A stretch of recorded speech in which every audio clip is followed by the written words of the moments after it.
Tu gagnes bien ta vie à l'étranger, alors pourquoi ton argent ne travaille pas pour toi? Aujourd'hui, on va parler d'éducation financière, ce que beaucoup de Français à l'étranger ignorent, les erreurs qui reviennent partout et comment commencer à faire mieux dès maintenant. Sophie, toi, tu vois ces situations tous les jours. Dis-moi un peu pourquoi c'est un sujet important, urgent pour les Français qui habitent à l'étranger. Ce que j'observe le plus souvent, c'est que les gens, ils ont cette conception qu'avoir plus d'argent ou plus de savoir en finance résolve tous leurs problèmes financiers, alors que en fait, parfois, il suffit juste de comprendre sa relation avec l'argent et adopter des bonnes habitudes qui peuvent vraiment faire la différence dans son portefeuille et bien sûr pour sa retraite et dans son futur. Et peut-être que si vous avez pensé comme moi quand j'étais plus jeune, je pensais qu'il y avait d'un côté des gens qui étaient juste doués, voilà, qui avaient un talent inné pour la finance, et d'autres personnes qui étaient juste nulles. Alors qu'en fait, finalement, c'est un peu comme la santé. Et certains ont grandi dans un environnement avec des bonnes habitudes alimentaires, activités physiques, comme l'éducation financière. On peut aussi apprendre ces bonnes habitudes. En réalité, c'est assez simple, même si c'est pas forcément le plus facile. Généralement, changer les habitudes, ça demande quand même pas mal de discipline, de détermination et pas mal de planning. Mais on peut y arriver. On se dit on peut tout lire, on a besoin de personne, on va pouvoir avancer à son rythme et puis demain réussir à intégrer des habitudes qui sont super. Et en fait, c'est pas forcément le cas et ça peut être très difficile. Dis-moi un peu, qu'est-ce que tu fais toi aujourd'hui? Qui es-tu? Aujourd'hui, en fait, j'ai 2 casquettes. La première, c'est que, je suis coach financier où j'ai coaché, déjà plus de 70 personnes. Soit des expats, des Français, des expats, des locaux basés à Hong Kong pour les aider à libérer leurs charges émotionnelles liées à l'argent, pour les aider à atteindre leurs objectifs financiers. Et ma deuxième casquette, c'est plutôt consultante et conférencière en éducation financière. J'ai déjà intervenu dans plus de 20 différents groupes entre la banque, le luxe, oui, même la banque, même les banquiers ont besoin d'éducation financière, la pharma, et cetera. Je fais aussi des études sur la santé financière des employés et vraiment l'objectif, c'est de démocratiser l'éducation financière, rendre le sujet plus abordable et vraiment combler le fossé entre le savoir et l'action. Tu as mentionné tout à l'heure la question du biais de connaissance et du problème de passage à l'action. Est-ce que c'est vraiment les premières erreurs que tu vois tout de suite quand tu fais une formation en entreprise? Et je pense que dans la finance, en fait, comme on disait dans la santé, c'est que tout le monde a un avis sur ça. Tout le monde pense avoir la clé de comment devenir riche ou, ou juste comment mieux gérer son argent. Donc, je prends toujours au moins 5 minutes pour faire une introduction, pour expliquer on est tous dans des situations financières différentes et que voilà, il n'y a pas de one size fits all, il n'y a pas vraiment un système adapté pour tout le monde et que vraiment on est plus ici pour apprendre, pour voilà collaborer ensemble et trouver un système qui vous correspond. Et c'est ce côté où les gens adorent laisser leur argent dormir dans le compte courant généralement. Alors pour ceux qui épargnent un minimum, parce qu'il y a aussi d'autres personnes qui n'épargnent pas du tout, ça c'est un autre problème. Et du coup, ils se privent d'opportunités, donc et surtout, ils se protègent pas contre l'inflation. Bon, ça c'est un peu plus technique, mais en général, surtout si on parle là, si on se focalise sur les Français à l'étranger et dans des pays comme Hong Kong ou Dubaï, où il y a vraiment beaucoup d'opportunités financières avec des avantages fiscaux super intéressants pour les Français et c'est dommage qu'ils ne profitent pas quand ils sont à l'étranger, même s'ils sont là juste pour quelques années. Et souvent, généralement, ils restent plus que quelques années et là, c'est beaucoup d'années perdues. Est-ce que tu peux me donner un exemple d'une personne qui était en formation avec toi? Qu'est-ce que ça représentait vraiment pour elle à moyen et à long terme de simplement mettre son argent sur son compte courant? Non seulement tu perds en argent parce qu'un euro, un US dollar, etc., demain, il vaut moins que ton euro aujourd'hui. Donc en fait, si tu laisses ton argent juste dormir sur ton compte courant, évidemment, tu vas perdre de l'argent tous les ans. Ça va peut-être perdre 2%, 3% de valeur au fil des années à cause de l'inflation. Et au bout de 20 ans, tu peux perdre la moitié de la valeur de ton épargne. Donc tu es double perdant. Donc quand tu laisses ton argent dormir et si tu laisses pas investir, non seulement tu peux te protéger contre l'inflation, mais aussi tu peux gagner plus d'argent, donc vraiment faire l'argent travailler pour toi. Donc au lieu de toi où tu gagnes de l'argent, bien sûr, tu travailles beaucoup, 9h, 18h, 9h, 20h pour certains, et ils travaillent beaucoup, ils échangent leur temps contre de l'argent, et en fait, avec l'avantage de l'investissement, c'est que tu peux faire l'argent travailler pour toi. Ouais, et ça, c'est un point qui est hyper important, c'est de se rendre compte, en fait, que c'est suffit pas juste de gagner beaucoup d'argent. En fait, si c'est juste de gagner beaucoup d'argent, tout dépenser, ou bien le laisser dormir sur son compte courant, ça a des conséquences sur la façon dont tu peux atteindre les objectifs que tu vas te fixer. Est-ce que tu penses que cette histoire de garder l'argent de côté comme ça donne une fausse impression de sécurité et c'est ce qui fait qu'on ne passe pas à l'action? Il y a 2 grands groupes, hein. Donc déjà, il y a pas tout le monde qui épargne, enfin, en tout cas pas assez. Surtout, alors en tout cas moi quand je vois les expatriés ici à Hong Kong, c'est qu'il y a un bon salarial, ça c'est sûr, parce que bon, le coût de vie est plus cher à Hong Kong. Mais c'est aussi facile de garder un train de vie pour un statut social. On aime bien aller au resto, on aime bien s'acheter voilà, le dernier téléphone, on aime bien les vacances paradisiaques, etc. Donc déjà, il y a un souci d'épargne en premier lieu, parce que pas tous les expatriés épargnent assez.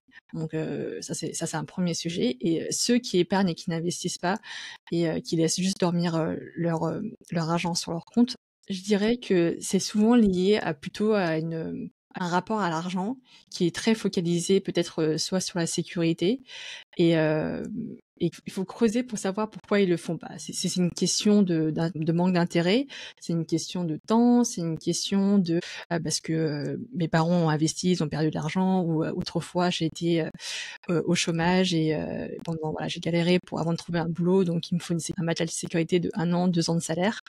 Donc il faut vraiment comprendre la source de pourquoi ils le font. Et ce que je fais d'ailleurs en coaching, c'est vraiment de comprendre pourquoi ils font ça, pourquoi ils adoptent pas les bonnes habitudes pour investir. Et après à Hong Kong, il y a un autre sujet aussi, c'est qu'il y a beaucoup de banquiers, de financial advisors qui sont très commerciaux ici. Et c'est vrai qu'on peut être facilement submergé par en fait la masse d'informations. Et je vois parfois des Français bah, ils savent pas quoi faire. Du coup, en fait, ils préfèrent juste investir en France, ce qui n'est pas mauvais, hein, d'investir en France, mais c'est juste que c'est un peu dommage comme ils sont à l'étranger, surtout à Hong Kong, qui est vraiment, c'est pas un paradis fiscal non plus, mais il y a quand même beaucoup d'avantages fiscaux. Ils pourraient vraiment, en fait, profiter de leurs années à l'étranger pour vraiment faire fructifier leur capital au lieu de juste, se contenter d'acheter uniquement en France. Qu'est-ce qui est le facteur principal qui déclenche le déclic qui permet de passer à l'action? Les gens qui viennent me voir, c'est qu'il y a quand même une très forte conscience. Donc ils savent qu'il y a un problème, qui veulent changer. Par contre, maintenant, quand je fais en entreprise, et là, du coup, je m'adresse à un plus large public, donc des gens qui sont pas du tout conscients. Et c'est pour ça que j'aime bien travailler avec les entreprises, c'est que là, je touche un public qui ne savent pas du tout, en fait, leur rapport à l'argent, voilà, qui ont très peu de connaissances en éducation financière, ou alors une connaissance assez erronée. Et donc là, vraiment, ça permet de pouvoir, entre guillemets, éduquer les employés. Et là, du coup, parfois, enfin, j'espère en tout cas de croire que ma participation fait que c'est un peu leur déclic. Je dirais que le déclic, c'est vraiment avoir une conversation, avoir assisté à une conférence. Il faut vraiment normaliser les conversations liées à l'argent, parler avec ses amis, parler entre collègues, parler avec son époux, son conjoint, enfin vraiment à tout le monde, à ses frères et sœurs, parce que en fait, c'est tellement tabou en France, enfin, dans plein de cultures, hein, pas qu'en France, mais en France un peu plus que dans les autres pays. Donc voilà, il faut vraiment en parler, et juste une conversation peut faire le déclic pour un ami, pour un collègue, pour un frère, une sœur. Moi, j'avais aussi remarqué qu'il y a quand même des déclics qui se font un peu tard. Il y a une catastrophe personnelle ou professionnelle. Bon, ici, là, je peux donner plein d'exemples, hein. Tu as monté ton entreprise, tu la vends, ça s'est mal passé et tu n'as pas du tout récupéré la somme que tu devais récupérer. Tu as un contrat d'expatrié 5 étoiles et il se termine et tu n'as pas du tout préparé la transition. Il y a un décès, une maladie, quelque chose qui crée un électrochoc qui fait, là, on se dit, waouh, ok, il faut réfléchir. Qu'est-ce que j'ai fait? Je gagne bien ma vie et comment est-ce que je corrige cette trajectoire? Et j'ai remarqué, si tu as cet exemple autour de toi, ça te force à réfléchir à ta propre situation et aussi à te dire, qu'est-ce que moi je peux faire pour éviter ça? Il y a aussi le déclic, tu commences une famille, tu fais des enfants, et quand c'est la phase après la phase des couches, la phase urgente qui est passée, quand tu commences à te poser, là généralement les gens commencent à réfléchir à comment mieux planifier pour leurs enfants, pour leur retraite, etc. Donc oui, il y a aussi un déclic familial. Mais comme bien sûr maintenant les familles se construisent beaucoup plus tardivement, donc en fait les gens s'y plongent uniquement vers la fin des trentaines maintenant, voire quarantaine, alors qu'avant les gens se souciaient quand même un peu plus tôt que maintenant. Et c'est un beau déclic parce que du coup, c'en est un qui est positif. Est-ce que Ouais. tu arrives à... C'est vrai Plus que qu'à le décès positif. et les faillites dans l'entreprise. Quand on a ce déclic et on se dit il faut y aller, est-ce qu'on continue à penser que l'argent, ça s'apprend comme ça sur le tas? Je dirais pas ça. Moi, je vois, en fait, ce que je vois souvent, c'est que les gens, ils font un peu ce que leur entourage font. En fait, c'est assez limité. Que si leur entourage achète que de l'immobilier, c'est souvent sur ça qu'ils vont aussi se tourner. Ou alors s'ils achètent ici à Hong Kong, les gens ils aiment bien la bourse. Ils achètent aussi beaucoup d'actions. On se tourne que sur cette solution-là, alors qu'en fait, il y a beaucoup d'autres solutions qui ne sont pas forcément adaptées à eux. Donc oui et non. Donc ça veut dire que oui, ils apprennent sur le tas, ils apprennent finalement avec leur entourage, qui une fois de plus n'est pas forcément en fait adapté à leur situation personnelle. Je pense qu'aussi dans beaucoup de pays, on a tendance à penser que investir dans l'immobilier, c'est vraiment le Graal dans l'investissement. Bon, c'est plus rassurant, c'est de la pierre, c'est concret, c'est tangible. Donc, c'est l'investissement préféré de beaucoup de Français. Mais aussi, ici à Hong Kong, je travaille aussi avec des locaux, donc des Hongkongais. Alors qu'en fait, la situation immobilière a complètement changé. Surtout à Hong Kong, ici, ces 5 dernières années, comparé il y a 20 ans. En fait, depuis Covid, les prix ont vraiment chuté. Et en fait, Chuter? ici, chuté, ouais, ils ont chuté. Alors, j'ai plus les chiffres en tête, mais je crois que c'est moins 10%. Et surtout que, c'est,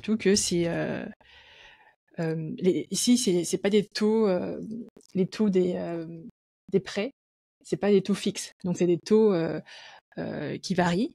Et donc, en fait, ton, ton, ton mortgage, il peut passer, voilà, je dirais pas jusqu'au double, mais voilà, ça peut monter en fait à 25%, 30%, 40% de plus que tes dettes en fait que tu avais signées au préalable. Après, ils sont avertis normalement. Mais ce que je veux dire, ça les met quand même dans des situations financières hyper délicates. Et c'est ce que généralement les gens font, c'est qu'ils sont pas conscients de la situation actuelle. Ils font ce que les parents ont fait. Donc les parents à l'époque, tout le monde achetait de l'immobilier et voilà, certains ont fait fortune comme ça, mais c'est plus le cas aujourd'hui. Ou alors, il faut être vraiment dans des situations très spécifiques pour que ce soit vraiment avantageux pour un citoyen lambda. Et donc c'est vraiment l'erreur première que je vois souvent. Et même en France, bon, en France c'est moins aventureux parce que c'est taux fixe, donc on peut contrôler un minimum quand même les conséquences de l'investissement. Mais le problème, oui, c'est que généralement, en fait, un investissement immobilier, ça demande quand même un minimum d'apport. Généralement, surtout si on est jeune et qu'on commence à investir dans l'immobilier, c'est que généralement, c'est quasiment 90% de ton épargne, voire 100% de ton épargne. Donc, c'est-à-dire que tu mets 100% sur juste seulement un asset, ce qui est, entre guillemets, très dangereux parce que si ça ne marche pas, si c'est pas un bon investissement, en fait, t'as tout investi sur un seul produit. Donc voilà, c'est vraiment l'erreur que je vois le plus fréquemment. Alors qu'il y a d'autres systèmes, enfin il y a d'autres produits d'investissement plus adaptés pour la situation actuelle du marché, des individus. Et est-ce que c'est surtout aussi si de se poser les bonnes questions en fait finalement? Est-ce que aujourd'hui je regarde l'immobilier comme un investissement ou est-ce que c'est mon objectif de vie? Est-ce que je veux faire comme tonton, tata, cousin, cousine qui ont acheté la même chose en immobilier ou est-ce qu'en fait je veux faire quelque chose qui est vraiment adapté à ma façon de voir les choses, à mes objectifs de vie, à ma relation à l'argent et à mon appétence au risque? Est-ce que c'est pas ça finalement? Mais c'est ça le plus dur en fait, c'est que moi je dis toujours que la plus grosse erreur en finance, c'est qu'on commence pas assez tôt pour investir, parce que quand on commence assez tôt, on peut faire toutes ces erreurs-là quand on est très jeune, quand on a voilà genre début de vingtaine. Moi j'ai investi tardivement, donc j'ai commencé à investir à 30 ans, donc ce qui est tard dans ma vie d'investisseuse. Plus si j'avais commencé à 20 ans, voire à 18 ans, tu vois, après mon premier job à mi-temps, j'aurais commencé à investir, j'aurais vraiment fait les erreurs plus tôt, parce qu'en fait, tout le monde va faire des erreurs. Tout le monde fait des erreurs. Les gens qui te disent qu'ils ne font pas d'erreurs financières, ils te mentent. Bien sûr. Ils te mentent, donc faut pas les croire. Donne-nous ta plus Ma grosse plus erreur grande à erreur, toi. c'est d'avoir commencé tardivement. Et du coup, j'ai fait mes erreurs, en fait, à mes débuts de trentaine, alors que j'aurais dû les faire à 18 ans, à 20 ans. Donc, j'ai investi dans les mauvais produits. Bah, alors, tu vois, mon premier investissement, c'est l'immobilier.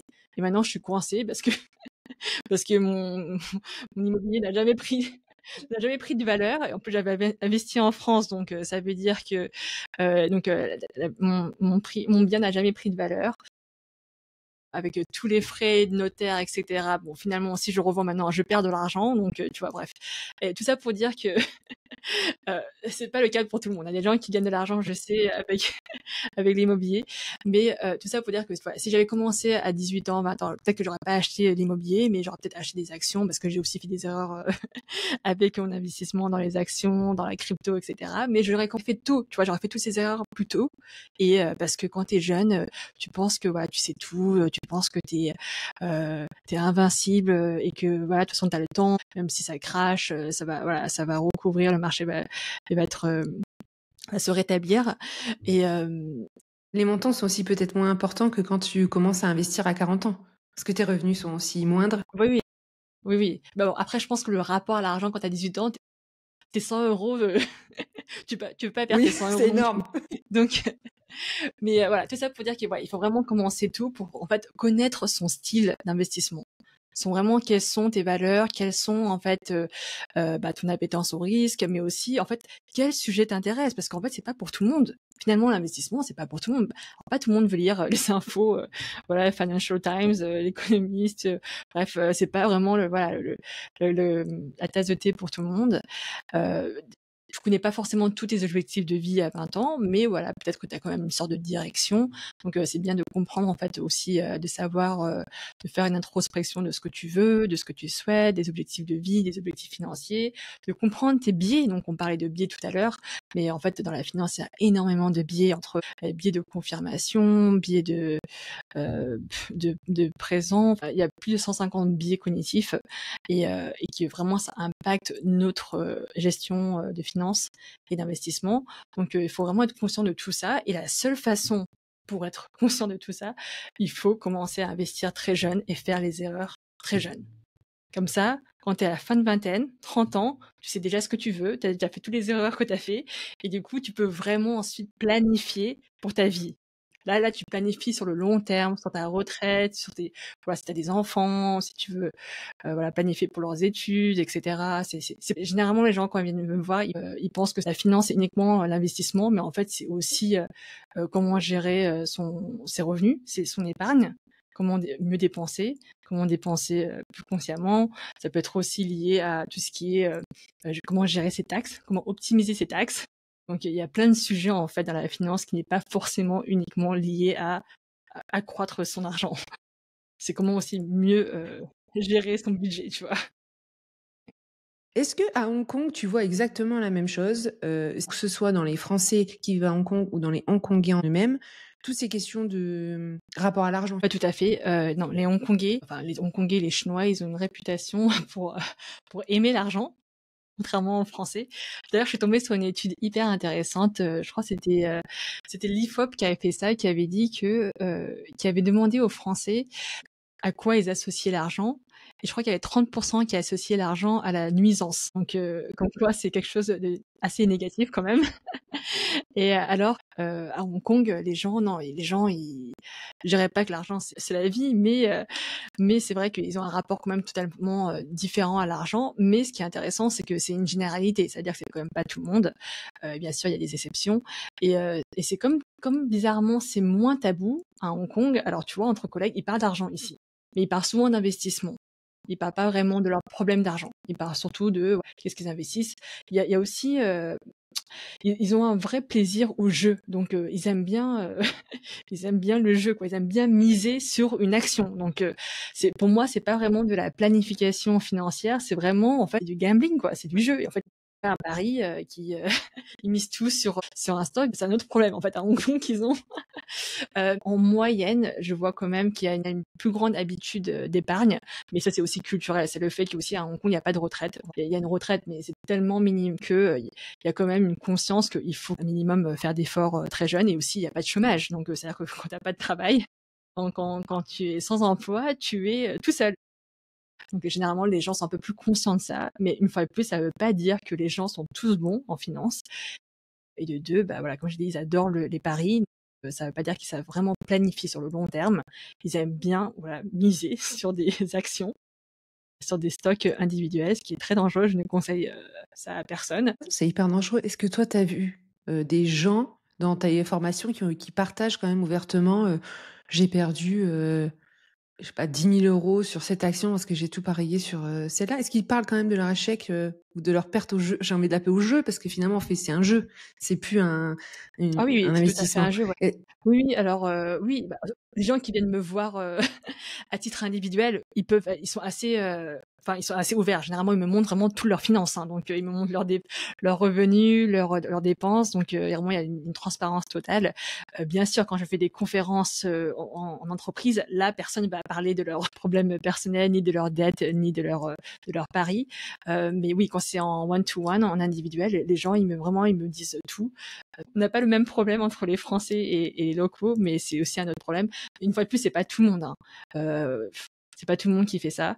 Il y a aussi des gens en fait qui n'aiment pas du tout le risque, donc en fait qui épargnent énormément, mais qui investissent pratiquement pas parce que voilà ils ont peur d'investir. Donc une fois de plus, voilà, on ne peut pas généraliser la population. C'est comme en France, tu vois, c'est pas tout le monde qui investit, c'est pas tout le monde qui épargne, c'est pas tout le monde qui ne font rien avec leur argent. Quand je faisais mon mémoire l'année dernière sur la gestion de patrimoine des expatriés, il y avait quand même une tendance qui revenait où les expatriés qui habitent à Hong Kong ou à Singapour investissent beaucoup plus en actions. Est-ce que tu penses que c'est lié justement au fait que quand ils vont au bureau et qu'ils travaillent avec des locaux, ils entendent justement parler de tous ces sujets d'investissement et ça leur donne envie de passer à l'action? Je pense que ça peut être lié parce que c'est vrai qu'ils le font assez ouvertement. Ici, c'est incroyable de voir des locaux en fait, bah, en fait, dans les transports en public, partout, ils sont sur téléphone avec leur application de brokerage, là où tu vois qu'ils font ils achètent, ils revendent le jour même, donc c'est assez incroyable en fait. Ils le cachent pas du tout. En plus, tu vois vraiment des gens de tous âges et vraiment de tous les revenus confondus quoi. Tu vois des gens la personne de ménage, elle fait ça aussi, ou alors la personne voilà plus aisée au bureau fait ça aussi. Et après, il y a aussi un autre avantage dans ces pays-là, c'est qu'il y a quand même des avantages fiscaux, parce que à Hong Kong et à Singapour, il n'y a pas d'imposition sur les plus-values pour les investissements à la bourse. Donc c'est quand même un énorme avantage pour les Français à l'étranger, parce qu'en France, ça n'existe pas. En fait, est-ce que c'est pour ça que tout le monde finalement, que ce soit les Hongkongais ou les Français à Hong Kong, investissent sur ce genre de plateforme? Est-ce que c'est parce qu'en fait il y a un avantage fiscal, donc tu as l'impression de plus gagner si tu gagnes? Mm. Ou est-ce que tu as quand même une communication aussi, je sais pas, des panneaux dans les rues, des publicités où on t'incite à investir de manière systématique? Oui, je pense que toujours, en fait, tous ces facteurs impactent sur le français expatrié ici à Hong Kong. Bah, tout simplement parce que oui, on est en fait tous les jours, tu vois, comme tu dis, la pub, mais des collègues qui en parlent. Bon, après, les collègues sont assez, je veux dire, c'est plutôt des locaux, mais donc ils parlent dans leur langue locale. Mais bon, voilà, tu vois, les gens sont toujours sur leur téléphone. Tu vois qui sont sur leurs C'est vrai qu'il se applications, passe qui font quelque leurs chose. investissements. Ouais, il se passe quelque chose. C'est vrai que quand c'est dans ta figure, bah forcément, tu es un peu plus curieux. Et voilà, comme je te disais, l'avantage fiscal, ça aide aussi. Bon, après, il faut pas oublier que Hong Kong, ça reste quand même un hub financier. J'ai pas mal de clients qui travaillent dans la banque et en fait, bah, en fait, qui ont honte. C'est une double honte, tu vois, parce qu'ils se disent, oh là là, je travaille dans une banque, je suis censé savoir plus que le citoyen lambda, mais je fais pas plus que le citoyen lambda. Donc, en fait, une fois de plus, tu vois, les connaissances seules ou voilà, l'argent seul, vraiment, ça ne résout pas tous les problèmes financiers. Et vraiment, c'est une question de créer des meilleures habitudes pour pouvoir en fait atteindre tes objectifs financiers. J'imagine que ça doit être très difficile pour lui d'accepter et de passer à l'action pour venir te voir. Et même en fait, un Français qui gagne très bien sa vie, ça va être aussi un peu le même mécanisme, j'imagine, de se dire que de toute façon, il gagne suffisamment. Comment ça se passe? Enfin, quelles étapes tu vas traverser avec eux pour les aider à réconcilier ce qu'ils veulent atteindre et dans la situation dans laquelle ils sont aujourd'hui? Bah, Les gens qui viennent me voir, je pense que, je sais pas s'ils ont honte ou pas. En tout cas, enfin, mon rôle, c'est pas de les juger parce que chacun a sa situation. Et moi, je dis toujours que c'est une question de, alors, soit de mauvaises habitudes qu'on a développées depuis très jeune et aussi peut-être un mauvais rapport à l'argent. Donc généralement, la première session que je fais avec mes clients, c'est de vraiment d'évaluer quel est leur blocage. Est-ce que c'est vraiment leur état d'esprit, c'est le mindset, c'est quelque chose qui bloque chez eux, c'est ils rejettent l'argent inconsciemment, c'est parce qu'ils pensent que l'argent c'est sale, ou alors est-ce que c'est vraiment juste une question d'habitude, ils ont juste besoin de, c'est un peu un coach financier finalement, c'est un peu comme ton coach à la gym quoi. Si tu veux quelqu'un qui te motive, qui te challenge, qui te donne entre guillemets des devoirs, tu vois. Donc c'est un sorte de accountability partner qui est là pour toi, qui a un suivi voilà, hebdomadaire. Donc c'est vraiment de comprendre quel est le blocage, ou alors c'est vraiment juste une question de connaissance, de manque de connaissance. Donc voilà, je suis là pour combler le manque de connaissance, que ce soit, comme je disais, dans la partie planning financier, déterminer des objectifs de vie financiers, que ce soit voilà optimiser les taxes. Ça peut être aussi une question de comment évaluer mes risques, mes assurances, etc. Ou aussi comment gérer mes dépenses, ou alors c'est l'investissement. Donc voilà, j'essaie vraiment d'évaluer quelles sont en fait les opportunités, mais aussi les blocages actuels pour ensuite introduire un plan, un sort de plan d'action et qu'on peut mettre en place ensemble ou la personne de son côté. C'est un peu comme un coach sportif finalement. Si tu as besoin d'aide, de passer de 0 à 1. Et tu vas aller beaucoup plus vite si tu es accompagné. Et ça te permet d'avoir une formation qui est plus personnalisée sur des sujets sur lesquels on ne connaît pas, ou bien de débloquer ce qui nous empêche de passer à l'action, et d'éviter les erreurs aussi que tu vois chez tous tes clients. C'est quoi le premier conseil que tu donnes à une personne qui arrive et qui dit bah, moi, en fait, j'ai pas les bases, c'est pas vraiment pour moi. Qu'est-ce que tu lui dirais? Alors, la méthode classique, c'est vraiment de faire un peu un état des lieux de leur situation financière, de comprendre voilà c'est quoi ses revenus, c'est quoi ses dépenses, s'il y a des dettes, parce que ça peut arriver hein, des dettes. Ici à Hong Kong, il faut savoir que certains Français, enfin ou des expatriés, ils sont pas conscients que pour la première année quand tu arrives, tu déclares tes impôts à la fin de l'année et en fait tu dois payer tes impôts pour l'année en cours, mais aussi l'année d'après. Alors même si les impôts, c'est quand même moindre que les impôts en France, c'est environ 15% de tes revenus, mais c'est quand même 15% fois 2, donc de ton année en cours et de l'année d'après. Et donc voilà, parfois des gens, ils oublient en fait que c'est différent ici dans notre pays. Ils oublient d'anticiper qu'il faut payer aussi la somme d'année d'après. Et parfois ils s'endettent pour ces raisons-là. Donc on fait un état des lieux vraiment de leur situation financière et aussi de leurs avoirs, est-ce qu'ils ont des investissements en France, ailleurs. Et après, on définit en fait quels sont leurs objectifs de vie. Et je sais que ça paraît bateau comme ça. Et tu sais, j'ai remarqué que les Français, ils aiment pas trop définir leurs objectifs de vie. Et je sais pas, c'est une question effrayante. En fait, je pense que ça demande ça demande de se poser des vraies questions. Et en fait, moi, j'ai toujours, si tu sais pas où tu veux aller, tu peux pas définir le chemin pour y arriver. Il y a aussi peut-être cette idée que un objectif, c'est flou, on sait pas trop. Alors qu'en fait, il y a aussi une façon de définir les objectifs qui sont atteignables et réalistes, etc. Et qui te permettent aussi de pas paniquer complètement. C'est effrayant pour beaucoup de personnes, et notamment les Français, j'ai remarqué. Ah non, mais je sais pas ce que je veux faire. Oh mais moi je sais pas quand est-ce que je vais partir à la retraite, je sais pas combien je vais avoir, je sais pas où je serai, blabla. Il y a vraiment beaucoup de questionnements et en fait ça effraie certaines personnes. Et bon, j'essaie de vraiment simplifier ce processus de définir ses objectifs de vie. Et je dis toujours que c'est juste une direction, tu vois. On peut changer d'avis et il y a vraiment forte chance que tu changes d'avis et j'espère que tu vas changer d'avis. Mais c'est pas, voilà, c'est rien qui est set in stone, tu vois. Donc tu peux quand même changer d'avis au cours de route, faire évoluer tes objectifs de vie.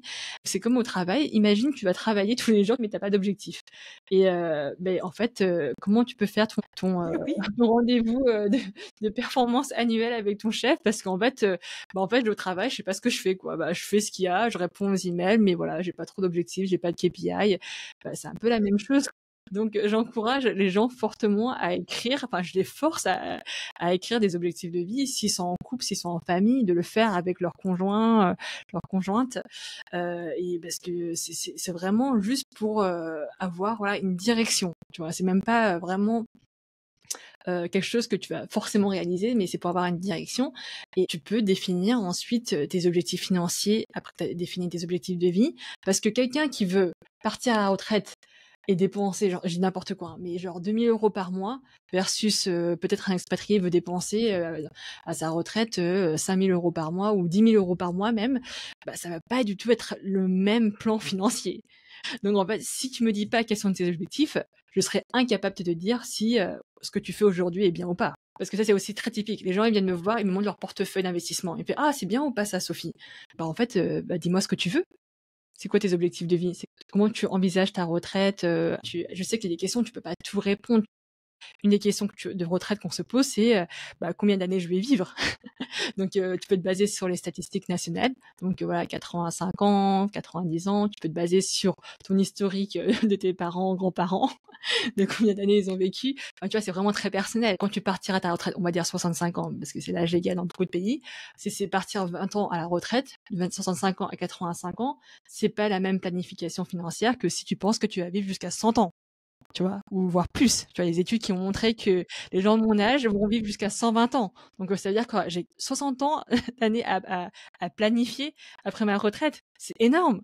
C'est plus que, en fait, ma, ma, ma vie J'avais quelqu'un qui m'avait, moi, carrément demandé, ah, bon, t'as fait un master, bah moi, je dois faire quoi du coup? Je dis, comment ça? Bah, ça dépend, c'est quoi tes objectifs en appétence au risque? C'est quoi tes revenus aujourd'hui? Est-ce que ça te permet d'atteindre les objectifs que tu veux vraiment atteindre? Et après, on va définir une stratégie, le type de placement que tu vas faire, mais c'est pas qu'est-ce que je fais? Parce qu'en fait, finalement, toutes tes stratégies, et ce qu'il y a aussi quand tu fais une formation ou tu as un coaching, c'est de pouvoir te poser ces questions-là, même si après tu vas avoir un conseiller, mais d'avoir repris un peu le contrôle sur qu'est-ce que tu veux faire de cet outil que sont les revenus que tu génères. Tu sais aussi, j'avais un exemple à donner en fait sur l'importance des objectifs. C'est aussi que ça peut t'éviter de tomber dans le piège de l'expat lifestyle. Ou même le piège de je donne de l'argent à mon entourage parce que finalement j'ai accumulé et je sais pas quoi en faire. Et ça, c'est un exemple qui est réel, hein, que moi j'ai vu en formation, où en fait la personne m'a dit, moi j'ai passé 20 ans à ne avoir aucun objectif financier. Et donc à chaque fois que j'avais un proche qui avait besoin d'argent, ben, en fait je prêtais, argent que je n'ai jamais revu de toute ma vie. Et aujourd'hui, j'ai des problèmes financiers. Je me dis, si j'avais eu cet objectif, en fait, ça me forçait à dire non. Parce que du coup, j'avais une ligne directrice où me dire, j'ai ces objectifs à atteindre. Donc, que ce soit parce que tu ne sais pas dire non à des proches ou à un style de vie que tu vois, que tu veux recopier, moi, à Hong Kong, à Dubaï, mais en fait, moi, je l'ai aussi vu en Afrique du Sud, par exemple. Par contre, si on a des objectifs, on peut dire non, parce qu'on a des objectifs qu'on veut atteindre et qui sont apportés si on cadre. Est-ce que tu as vu ça aussi? Ouais. Oui, j'ai vu ça. C'est très commun ce que tu viens de décrire, mais ce qui est intéressant, c'est que hier, je coachais une nana qui avait le problème un peu inverse, c'est que elle culpabilisait parce que elle dépensait soi-disant trop, enfin selon ses proches, qu'elle dépensait trop et que oh mais avec son salaire parce qu'elle gagne très bien sa vie et ses proches lui disaient mais tu devrais en fait avoir beaucoup plus en épargne, en investissement avec tout ce que tu gagnes, etc. Donc elle le prenait un peu mal et moi je disais parce qu'en fait si tu avais des objectifs de vie très clairs tu as droit d'avoir en fait ce train de vie. C'est vrai qu'elle a un niveau de vie qui est assez élevé, elle vit un peu dans le luxe, mais en fait, elle peut se le permettre. Et en fait, elle n'a pas à se sentir coupable parce que en fait, elle remplit en fait tous ses objectifs de vie, et y compris sa retraite. Elle compte partir à la retraite d'ici 5 ans, elle a 48 ans, donc tu vois, c'est une retraite qui est assez jeune, 53 ans. C'est pas mal. C'est pas mal. Et finalement, en fait, si tu as des objectifs de vie très clairs, tu peux en fait te couper de ce bruit de ton entourage, voilà, des médias, ou voilà, comme tu dis, ou dans le cas que tu avais évoqué, donc le côté inverse, c'est de pas trop dépenser. Bon, généralement, c'est plus ce cas-là. On dépense, on dit non au luxe parce que on a nos propres objectifs de vie qui est censé en fait apporter, j'espère, plus de bonheur et de joie une fois que tu les auras atteints. Ouais, surtout en fonction de ce que tu as défini comme objectifs qui sont vraiment propres. Ça te permet de créer ta propre définition de la liberté. Cette personne qui part en retraite à 53 ans, Moi, je pense que j'aurais beaucoup de mal parce qu'intellectuellement, j'ai besoin d'être très stimulée. Mais financièrement, de pouvoir se dire, bah, peut-être que quand j'ai 53 ans, je veux faire une année, sabbatique et partir en voyage, autour du monde avec, mon mari. On peut définir ça et de se dire que finalement, tout est possible en fonction de ce que moi je veux, atteindre. J'aimerais bien qu'on reparte un peu sur les entreprises, dans lesquelles tu vas faire les formations. Est-ce que, c'est facile de les convaincre de faire ces formations pour les employés? Alors oui et non. Pour ceux qui viennent me voir, enfin ceux qui viennent taper à la porte, donc eux, ils sont déjà convaincus. Donc pour le coup, il y a pas vraiment grand-chose à convaincre. Mais pour ceux qui ne sont peut-être pas conscients en fait de l'importance en fait du bien-être financier euh, au niveau de leurs employés, pas uniquement bien sûr pour le bien-être des employés, mais aussi pour en fait la productivité et l'engagement des employés au travail. Ils sont pas forcément conscients en fait de la corrélation. Aujourd'hui, il y a beaucoup d'études en fait qui parlent du bien-être financier des employés, l'importance de ça. Ils avaient fait beaucoup d'études sur la situation à Hong Kong. Donc ils ont montré qu'il y avait la moitié des employés à Hong Kong qui rencontrent des difficultés financières et que un tiers des Hongkongais vivent le jour au jour le jour. Ça veut dire qu'ils n'ont pas d'épargne. Donc, c'est ce qui est beaucoup pour un pays qui n'a pas de chômage ni de retraite. Et 2 tiers déclarent que leurs préoccupations financières vraiment ont un impact négatif sur leur bien-être au travail et qui perdent jusqu'à 1 jour par semaine de productivité parce que ils sont stressés par leur Ouais. problème d'argent. Et ça fait sens, en fait, ce que tu dis, parce que quelqu'un qui peut pas payer son loyer ou qui a du mal à payer l'école de ses enfants, un parent peut-être qui doit soutenir et que financièrement c'est pas possible, évidemment, ça cause un stress mental, physique énorme et qui empêche du coup de se concentrer dans ton travail tous les jours. En fait, j'ai envie de te dire, la solution qui vient presque à l'esprit, c'est de dire il faut augmenter les salaires. Mais tout ce qu'on a discuté aujourd'hui montre qu'en fait, c'est pas forcément la clé, parce que si t'as pas appris à Non, gérer tes revenus, à fixer tes objectifs, à gérer ton budget, etc., etc. Et pour un employeur, un employé qui n'a pas à se soucier de ça va rester plus longtemps aussi, j'imagine. oui, ça permet aussi d'attirer et de fidéliser les talents. Donc oui, dans les deux sens. Parce que moi, je pense sincèrement que le salaire seul ne suffit plus pour attirer en fait les talents. Bien sûr, j'exagère, il faut que ce soit un minimum intéressant, que tu aies payé à ta juste valeur. Oui, Mais bien je veux sûr. dire, au-delà de ça, les gens, ils veulent aussi d'autres avantages maintenant, comme le télétravail, voilà, le bien-être, les avantages pas que financiers. Et en fait, pour donner des exemples, à Hong Kong, enfin, je vois aussi beaucoup d'expatriés, y compris des Français, c'est que il y a beaucoup de choses qui, en France, c'était un luxe. Jamais ils auront imaginé qu'ils allaient vivre ce train de vie, qu'ils allaient envoyer leurs enfants dans des écoles internationales. Mais en fait, quand ils arrivent à Hong Kong, ça devient en fait une obligation. Enfin, c'est presque moi je dois envoyer mon fils au lycée international, etc. Quand ils ont un enfant gérable, quand ils en ont 2 ou 3, c'est plus du tout les mêmes prix. Et surtout que le lycée français international, c'est très cher. C'est pas, ce n'est pas un lycée public en France. Il faut payer.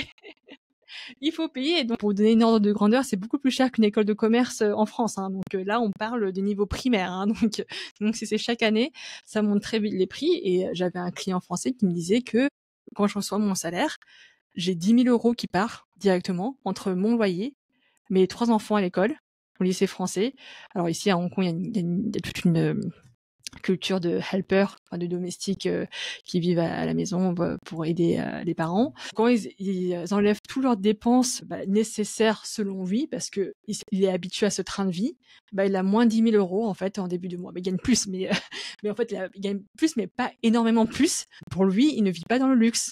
Parce qu'en fait, il a à peine d'argent pour voyager, etc. Mais parce qu'en fait, son train de vie, c'est devenu tellement un luxe que le reste, pour lui, il profite pas de la vie parce qu'il peut pas voyager comme il souhaite, il peut pas rentrer en France comme il le souhaite. Ça, c'est aussi après un problème chez les Français qui habitent à l'étranger et qui gagnent très bien leur vie, c'est la perception que où tu as avant de partir, ou bien la perception de tes proches qui restent en France, entre le salaire que tu dois gagner et en fait ton train de vie. Et ils oublient qu'entre les deux, il y a un truc qui est dans beaucoup, beaucoup de pays, qui pèse énormément, c'est les frais de scolarité, l'assurance santé, bon, le loyer, si tu vis pas sur place de manière permanente et que tu n'as pas acheté ton logement principal, et les billets d'avion pour entrer une fois par an. Et qu'en fait, ces chiffres-là, si tu as plusieurs enfants, ça arrive facilement à 50, 70 000 euros par an, Ouais. avant même que tu aies commencé à faire ta vie au-dessus de ça. Et en fait, est-ce qu'on se rend compte que si j'étais en France, tout ça, ça serait presque zéro. Et que, en fait, quand on part à l'étranger, c'est aussi ce qui peut créer ce déclic dont on parlait tout à l'heure. Finalement, on se retrouve vraiment à se dire ah mince, ça c'est fini. Et c'est sans parler de toutes les questions de retraite que tu as déjà abordées tout à l'heure. Qu'est-ce que tu dirais à une entreprise qui hésite à faire une formation? Moi, tu sais, j'adore cette idée, en fait. J'adore cette idée. Je ne sais pas pourquoi c'est pas démocratisé partout.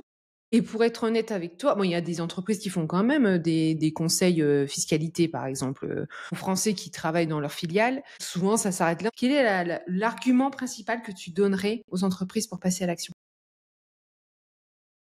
Il y a des études qui ont montré qu'il y avait un lien entre le bien-être, alors financier, pas que financier, bien sûr, le bien-être en général.